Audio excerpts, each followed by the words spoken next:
안녕하십니까, 박병욱입니다. 6월 11일 어제죠. 어제 이제 그 조선일보 사설에 좀 내용이 나와 있어가지고 정리를 해놨다가 방송을 못 올렸었는데, 민주당 원내대표 입에서 나온 판사 선출제란, 그런 내용이었습니다. 이제 깜짝 놀랐죠. 판사를 선출한다. 그래서 이제 어떤 형식으로 선출하고 싶은지 그 내용을 한번 확인해 보도록 하겠습니다.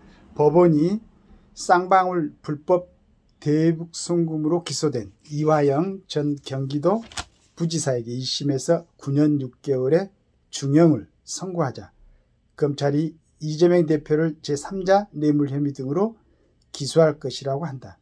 오늘 이제 수요일인데 아침 신문을 보니까 오늘 좀 기소할 수도 있다 이렇게 대략은 나온 것 같습니다.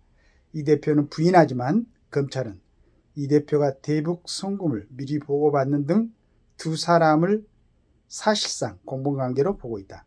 그러자 더불어민주당은 10일 이 사건을 수사한 검찰과 재판부를 동시에 압박했다. 우선 대북 송금 사건을 수사한 검찰을 수사하는 특검을 당론으로 추진하겠다고 한다. 하여간 이렇게 되면 이제 우리나라 검찰 존재 이유가 있을까 하는 생각이 듭니다. 피의자가 검찰을 수사하겠다는 것이나 마찬가지다. 민주당은 대통령이 이 특검법을 거부하면 검사를 탄핵하겠다고 했다. 민주당 박찬대 원내대표는 이 전 부지사에게 유죄를 선고한 재판부를 비난하는 기사를 페이스북에 공유하면서 심판도 선출해야 한다. 판사도 선출해야 한다. 이런 뜻입니다. 국회 법사위 간사로 내정된 김승원 의원은 사법제도 개혁의 필요성을 반증하는 계기라고 했다.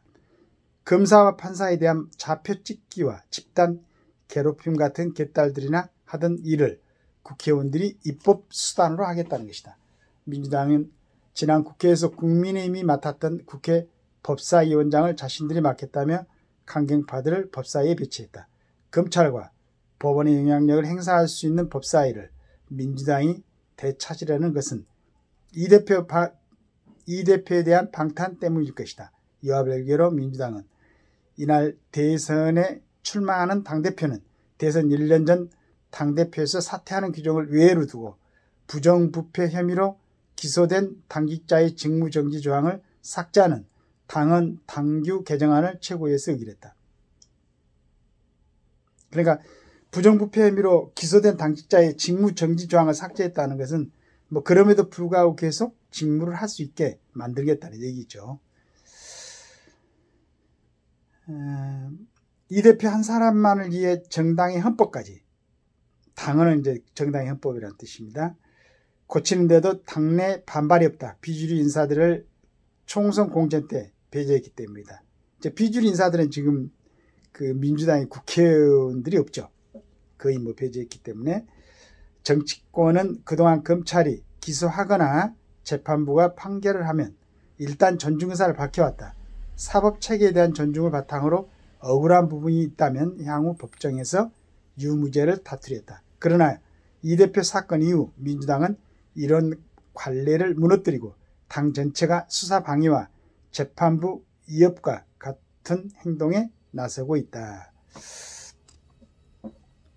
조선에서 이제 이렇게 쓰고 그 밑에는 한 정당의 국회 점령과 독재는 결국 부메랑이 될 것, 이런 제안을 썼는데 비슷한 내용이겠죠.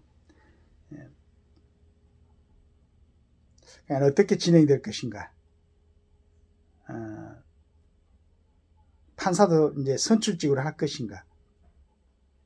이런 고민들을 일단은 법조계 그 다음에 지금 각 대학에서 강의를 하고 있는 법률학자들, 좀 깊은 노인가 있고, 이런 얘기가 국민들한테 직접 전달되지 않도록 어떤 좀 일정한 필요한 부분이 점검되고 나와야 되는 거 아닌가 하는 생각, 그런 아쉬움이 있습니다.